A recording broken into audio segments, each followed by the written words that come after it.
రేపటి నుంచే పార్లమెంటు వర్షాకాల సమావేశాలు ప్రారంభం కానున్నాయి. మంగళవారం బడ్జెట్ ప్రవేశపెడతారు. అంతకుముందే ఆర్థిక సర్వేను ప్రవేశపెడతారు. ఈ సమావేశాల్లోనే కేంద్రం 6 బిల్లులను తీసుకురానుంది. నీట్ పేపర్ లీకేజీ, రైల్వే భద్రత అంశాలపై కేంద్రాన్ని నిలదీయాలని విపక్షం భావిస్తోంది. సోమవారం నుంచి పార్లమెంటు వర్షాకాల సమావేశాలు ప్రారంభమవుతాయి. ఆగస్టు 12 వరకు మాన్సూన్ సెషన్ కొనసాగుతుంది. సార్వత్రిక ఎన్నికలు ముగిసి కొత్త సర్కారు ఏర్పడినందున 2024-25 ఆర్థిక సంవత్సరంలో మిగిలిన 8 నెలల కాలానికి కేంద్ర ప్రభుత్వం మంగళవారం బడ్జెట్ను ప్రవేశపెట్టనుంది. దీనికి ఒకరోజు ముందు ఆర్థిక సర్వేను ప్రవేశపెడతారు. ఇందుకు అన్ని ఏర్పాట్లు పూర్తి చేశారు. విద్య, ఆరోగ్య రంగం, క్యాపిటల్ మార్కెట్, ఉపాధి, నైపుణ్యాలతో పాటు ఎంఎస్ఎంఈ రంగంతో కేంద్ర ఆర్థిక మంత్రి నిర్మలా సీతారామన్ చర్చలు జరిపారు. ప్రభుత్వ విధానాలను మెరుగుపరిచేందుకు ఆర్థికవేత్తలతోనూ ఆమె సమావేశమయ్యారు. రానున్న బడ్జెట్లో ద్రవ్యలోటు తగ్గింపుపై దృష్టి సారించాలని ఫైనాన్స్ ఎక్స్పర్ట్స్ టీం కేంద్ర మంత్రికి సూచించింది. అంతేకాకుండా ఉపాధి కల్పనలో వేగం పెంచాల్సిన అవసరముందని తెలిపింది.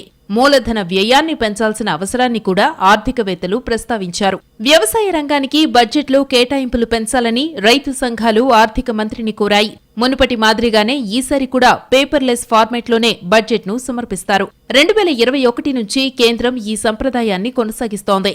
ఆర్థిక మంత్రి ట్యాబ్ ద్వారా బడ్జెట్ను ప్రజెంట్ చేస్తారు. నిర్మలా సీతారామన్ కు ఇది 7వ బడ్జెట్. ఎక్కువసార్లు బడ్జెట్ ప్రవేశపెట్టిన రికార్డు కూడా ఆమెదే అవుతుంది.